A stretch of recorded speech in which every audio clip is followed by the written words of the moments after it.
Bukod sa pagsasaayos ng kanilang mga kagamitan, hinanda na rin ng mga gaganap sa senakulo sa Kutod sa San Fernando, Pampanga ang kanilang mga sarili. Tinatayang aabot naman sa libo-libo ang mga dadagsa sa lugar para masaksihan ito. Ma-report si Chino Gaston.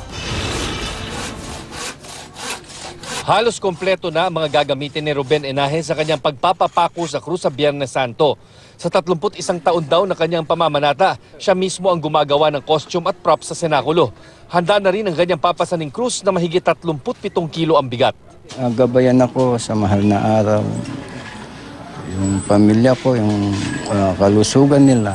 Sa lugar kung saan gagawin ang senakulo, nakatayo na ang 3 krus kung saan ipapako si Ruben at 8 iba pang deboto. Taon-taon, libo-libong mga deboto at mga turista ang nagpupunta rito sa San Pedro Kutod sa Pampanga para masaksihan ang aktwal na pagpapako sa krus ng mga nagpepenitensya. At ngayong taon, higit 30,000 katao raw ang inaasang darating dito ngayong Biyernes Santo. Naitayo na rin ang mga barikad at gate kung saan gagawin ang security inspection ng mga pulis at sundalo. Kompleto rin daw sa first aid stations at may mga ambulansya ring magbabantay. May mga tolda na rin para sa mga vendor na magbebenta ng tubig at pagkain. Payo ng mga organizer sa mga dadalo.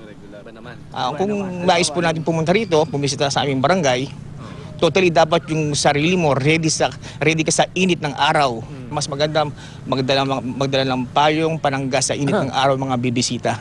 Mga tubig na ganun. Mga tubig at saka iba ba yung albawa yung mga sombrero, gano'n. Chino Gaston, GMA News.